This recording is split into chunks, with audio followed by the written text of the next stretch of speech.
Hi guys, welcome back to my YouTube channel that is Swapna's tutorial. So ನೀವೇ ನನ್ನ ಚಾನಲ್ಗೆ subscribe ಆಗಿಲ್ಲ ಅಂದರೆ ಪ್ಲೀಸ್ ಸಬ್ಸ್ಕ್ರೈಬ್ ಆಗಿ, ವೀಡಿಯೋಸ್ನ ಲೈಕ್ ಮಾಡಿ, ಶೇರ್ ಮಾಡಿ, ಹಾಗೆ ಕಮೆಂಟ್ ಮಾಡಿ.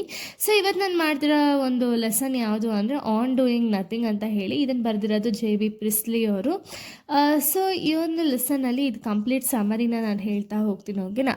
ಸೊ ಈ ಒಂದು ಸಮರಿಯಲ್ಲಿ ಇಲ್ಲಿ ಅವರು JB ಪ್ರಿಸ್ಲಿ ಅವರು ಏನು ಹೇಳೋದಕ್ಕೆ ಪ್ರಯತ್ನ ಪಡ್ತಿದ್ದಾರೆ ಅಂದರೆ, ಇವಾಗ ವರ್ಕ್ಗೂ ಮತ್ತು ರಿಲ್ಯಾಕ್ಸೇಷನ್, ಓಕೆನಾ, ಅದ್ರ ಬಗ್ಗೆ ಹೇಳ್ತಾ ಹೋಗಿದ್ದಾರೆ. ಇವಾಗ ಒಬ್ಬ ಮನುಷ್ಯನಿಗೆ ವರ್ಕ್ ಎಷ್ಟು ಮುಖ್ಯನೋ ಅದೇ ರೀತಿ ಅವನಿಗೆ ರಿಲ್ಯಾಕ್ಸೇಷನ್ ಕೂಡ ಅಷ್ಟೇ ಮುಖ್ಯ ಅಂತ ಇಲ್ಲಿ ಹೇಳ್ತಾ ಹೋಗಿರೋದು, ಓಕೆನಾ. ಅಂದರೆ ಇಲ್ಲಿ ನಾನು ಸ್ಟಾರ್ಟಿಂಗ್ ಇವಾಗ ಸಮರಿನ ಸ್ಟಾರ್ಟ್ ಮಾಡ್ತಾ ಹೋಗ್ತೀನಿ. ಯಾವ ರೀತಿ ಅಂದರೆ, ಈಗ ಎಷ್ಟೊಂದು ಜನ ಏನು ಮಾಡ್ತಾರೆ, ಬರೀ ವರ್ಕೇ ಮಾಡ್ತಾರೆ, ಅಥವಾ ಒಬ್ರೊಬ್ರು ಸುಮ್ಮನೆ ಏನು ಇಲ್ದಂಗೆ ಅಥವಾ ಏನು ಕೆಲಸ ಮಾಡ್ದಂಗೆ ಕೂತಿರ್ತಾರೆ. ಅಂದರೆ ಏನು, ಆನ್ ಡೂಯಿಂಗ್ ನಥಿಂಗ್, ಅಥವಾ ಒಂದು ಪ್ರಪಂಚದ ಜೊತೆ ಟೈಮ್ ಸ್ಪೆಂಡ್ ಮಾಡೋದಾಗಿರ್ಬೋದು, ನೇಚರ್ ಜೊತೆ ಟೈಮ್ ಸ್ಪೆಂಡ್ ಮಾಡೋದಾಗಿರ್ಬೋದು ಒಬ್ಬ ವ್ಯಕ್ತಿ ಮಾಡ್ತಿರ್ತಾನೆ. ಇನ್ನೊಬ್ಬ ಬಂದುಬಿಟ್ಟು ಕಂಪ್ಲೀಟಾಗಿ ಬರೀ ವರ್ಕೇ ಮಾಡ್ತಿರ್ತಾನೆ. ಸೊ ಈ ಎರಡೂ, ಒಬ್ಬ ಮನುಷ್ಯ ಬರೀ ವರ್ಕೇ ಮಾಡಬಾರ್ದು, ಹಾಗೆ ಒಬ್ಬ ಮನುಷ್ಯ ಬರೀ ಟೈಮ್ನೇ ಸ್ಪೆಂಡ್ ಮಾಡಬಾರ್ದು. ಬಟ್ ಎರಡೂ ಕೂಡ ಒಬ್ಬ ಮನುಷ್ಯನಿಗೆ ಎಷ್ಟು ಇಂಪಾರ್ಟೆಂಟು ಅನ್ನೋದನ್ನ ಈ ಒಂದು ಲೆಸನಲ್ಲಿ ಇವ್ರು ಹೇಳಿದ್ದಾರೆ, ಓಕೆನಾ. ಸೊ ಇವಾಗ ಹ್ಯೂಮನ್ ಬೀಯಿಂಗ್ಸ್ ಎಲ್ಲ ಏನು ಮಾಡ್ತಾರೆ ಅಂದರೆ, ಬರೀ ಯಾವ ರೀತಿ ಇದು ಮಾಡ್ತಾರೆ ಅಂದರೆ ಬರೀ ಕೆಲಸನೇ ಮಾಡ್ತಿರ್ತಾರೆ. ಎಕ್ಸಾಂಪಲ್ ರ್ಯಾಟ್ ರೇಸ್ ಥರ ಅಂತ ಇಲ್ಲಿ ಹೇಳಿದ್ದಾರೆ. ಅಂದರೆ ಏನು, ರೇಸಲ್ಲೇ ಮುಳುಗೋಗಿರ್ತಾರೆ. ಯಾವ ರೀತಿ ದುಡ್ಡನ್ನ ಸಂಪಾದನೆ ಮಾಡ್ಬೋದು, ಯಾವ ರೀತಿ ನಾನು ಏನಾದ್ರು ಅಚೀವ್ ಮಾಡ್ಬೋದು, ಯಾವ ರೀತಿ ನಾನು ಬರೀ ಟೈಮ್ ಏನಕ್ಕೂ ವೇಸ್ಟ್ ಮಾಡ್ದಂಗೆ ಬರೀ ಏನೋ ಒಂದು ರೇಸಲ್ಲೇ ಮುಳುಗೋಗಿರ್ತಾರೆ, ಓಕೆನಾ.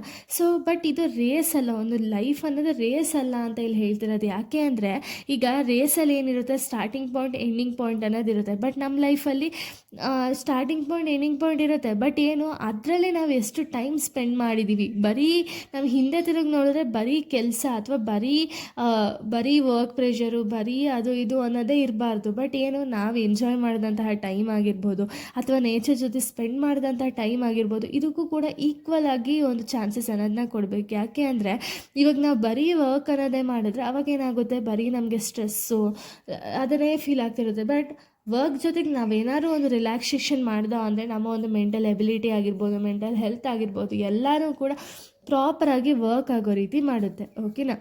ಸೊ ಇಲ್ಲಿ ಇವ್ರು ಏನು ಹೇಳ್ತಿರೋದು ಅಂದರೆ, ಇವಾಗ ರೆಸ್ಟ್ ಅನ್ನೋದು ಅಥವಾ ಒಂದು ಲೀಜರ್ ಟೈಮ್ ಅನ್ನೋದು ಎಷ್ಟು ಇಂಪಾರ್ಟೆಂಟು ಒಬ್ಬ ಮನುಷ್ಯನಿಗೆ ಅಂತ ಹೇಳ್ತಾ ಹೋಗಿದ್ದಾರೆ. ಯಾಕೆ ಅಂದರೆ, ಇವಾಗ ವರ್ಕ್ ಅನ್ನೋದನ್ನ ಬಿಟ್ಟು, ಅಂದರೆ ವರ್ಕ್ ಟೆನ್ಷನ್ ಅದನ್ನೆಲ್ಲ ಸಪ್ರೇಟಿಗೆ ಬಿಟ್ಟು ಅಲ್ಲಿ ನಾವು ನಮ್ಮ ಟೈಮ್ ಅನ್ನೋದನ್ನ ಸ್ಪೆಂಡ್ ಮಾಡಿದ್ರೆ, ಅಂದರೆ ಆನ್ ಡೂಯಿಂಗ್ ನಥಿಂಗ್, ಅಂದರೆ ನಮ್ಮ ಒಂದು ಟೈಮ್ ಅನ್ನೋದನ್ನ ಬೇರೆ ಆ್ಯಕ್ಟಿವಿಟೀಸ್ ಮೇಲೆ ಸ್ಪೆಂಡ್ ಮಾಡಿದಾಗ ಯಾವ ರೀತಿ ಆಗುತ್ತೆ ಅಂದರೆ, ನಮ್ಮ ಒಂದು ಮೆಂಟಲ್ ಹೆಲ್ತ್ ಎಲ್ಲನೂ ಕೂಡ ಪ್ರಾಪರಾಗಿರುತ್ತೆ. ಹಾಗೆ ನಾವು ರಿಲ್ಯಾಕ್ಸೇಷನ್ ಅನ್ನೋದು ಕೂಡ ಆಗುತ್ತೆ ಅಲ್ವಾ. ಸೊ ಅದರ ಎಕ್ಸಾಂಪಲ್ ಕೊಟ್ಟಿದ್ದಾರೆ. ಏನು ಅಂದರೆ, ಇವಾಗ ನೇಚರ್ ಜೊತೆ ನಾವು ಟೈಮ್ ಸ್ಪೆಂಡ್ ಮಾಡ್ದೋ ಅಂದ್ಕೊಳ್ಳಿ, ಓಕೆನಾ. ಆಗೇನಾಗುತ್ತೆ, ನೇಚರ್ ನಮಗೆ ಒಂದು ಟೀಚರ್ ಥರ ಹೆಲ್ಪ್ ಮಾಡುತ್ತೆ. ಯಾಕೆ, ನಾವು ತುಂಬ ವಿಷಯಗಳನ್ನ ನೇಚರಲ್ಲಿ ತಿಳ್ಕೊಳ್ತೀವಿ. ಹಾಗೆ ಒಂದು ಪೇರೆಂಟ್ ಥರನೂ ಕೂಡ ಅದು ಹೆಲ್ಪ್ ಮಾಡುತ್ತೆ. ಯಾವ ರೀತಿ, ನಾವು ಈಗ ನೇಚರ್ ಜೊತೆ ಹೋಗಿದ ತಕ್ಷಣ ನಾವು ಅಲ್ಲಿ ನೇಚರ್ ಅಂದರೆ ಒಂದು ಮರದ ಮೇಲೆ ಮಲ್ಗೋದಾಗಿರ್ಬೋದು, ಅಥವಾ ಅದ್ರ ಮೇಲೆ ಕೂತ್ಕೊಳ್ಳೋದಾಗಿರ್ಬೋದು, ಕೆಳಗಡೆ ಮಲ್ಗೋದಾಗಿರ್ಬೋದು, ಈ ರೀತಿ ಒಂದು ಪೇರೆಂಟ್ ಯಾವ ರೀತಿ ಪೋಷಣೆ ಮಾಡುತ್ತಲ್ಲ, ಅದೇ ರೀತಿ ನಮಗೆ ನೇಚರು ಕೂಡ ಪೋಷಣೆ ಅನ್ನೋದನ್ನ ಮಾಡುತ್ತೆ. ಸೊ ನಾವೇನು ಮಾಡಬೇಕು ಅಂದರೆ, ಇದನ್ನು ಅನುಭವಿಸ್ಬೇಕು. ಅಂದರೆ ಏನು, ನೇಚರಲ್ಲಿ ನಮಗೆ ಸಿಗ್ತಿರೋವಂಥ ಒಂದು ಫೀಲ್ ಏನಿದೆಯಲ್ಲ ಅದನ್ನು ಅನುಭವಿಸ್ಬೇಕು ಅಂತ ಇಲ್ಲಿ ಹೇಳ್ತಿರೋದು. ಯಾಕೆ ಅಂದರೆ, ಇವಾಗ ಎಷ್ಟೊಂದು ಜನ ಏನು ಮಾಡ್ತಾರೆ ಅಂದರೆ, ಅವ್ರಿಗೆ ಆ ಒಂದು ನೇಚರ್ ಜೊತೆ ಸ್ಪೆಂಡ್ ಮಾಡೋವಂಥ ಟೈಮ್ ವ್ಯಾಲ್ಯೂನೇ ಗೊತ್ತಿರಲ್ಲ. ಅವ್ರೇನು ಮಾಡ್ತಾರೆ, ಬರೀ ದುಡ್ಡು ಅಥವಾ ವರ್ಕಿಂದ ಹೋಗ್ತಾರೆ. ಬಟ್ ಏನು, ಅಲ್ಲಿ ಸಿಗುವಂಥ ಪೀಸ್ನೆಸ್ ಏನಿದೆಯಲ್ಲ ನೇಚರ್ ಜೊತೆ ಇದ್ದಾಗ, ಅಥವಾ ನಾವು ರಿಲ್ಯಾಕ್ಸೇಷನ್ ಟೈಮಲ್ಲಿ ಇದ್ದಾಗ ಸಿಕ್ಕುವಂಥ ಪೀಸ್ನೆಸ್ ಏನಿದೆಯಲ್ಲ, ಅದು ವರ್ಕ್ ಮಾಡಿ ಎಷ್ಟೇ ಸಂಬಳ ಕೊಟ್ಟರು ಕೂಡ ಸಿಗಲ್ಲ ಅಲ್ವಾ. ಸೊ ಆ ರೀತಿ ಇಲ್ಲಿ ಹೇಳ್ತಿರೋದು ಏನು ಅಂದರೆ, ಇವಾಗ ನೇಚರಿಂದ ಏನಾಗುತ್ತೆ ಅಂದರೆ ನಮ್ಮ ಮೆಂಟಲ್ ಹೆಲ್ತ್ ಅನ್ನೋದು ಸರಿ ಹೋಗುತ್ತೆ, ಹಾಗೆ ರಿಫ್ರೆಶ್ಮೆಂಟ್ ಕೂಡ ನಮಗೆ ಸಿಗುತ್ತೆ ಅನ್ನೋದನ್ನೆಲ್ಲ ಇಲ್ಲಿ ಹೇಳ್ತಾ ಹೋಗಿದ್ದಾರೆ, ಓಕೆನಾ. ಸೊ ಇಲ್ಲಿ ಲೇಖಕರು ಕೆಲಸ ಮಾಡಲೇಬಾರ್ದು ಅಂತ ಇಲ್ಲಿ ಯಾವತ್ತೂ ಹೇಳಿಲ್ಲ. ಬಟ್ ಅವರೇನು ಹೇಳ್ತಿರೋದು ಅಂದರೆ, ವರ್ಕ್ ಲೈಫ್ನ ಮತ್ತು ರಿಲ್ಯಾಕ್ಸೇಷನ್ ಎರಡೂ ಕೂಡ ಬ್ಯಾಲೆನ್ಸ್ ಮಾಡಬೇಕು ಅಂತ ಹೇಳ್ತಿರೋದು, ಓಕೆನಾ.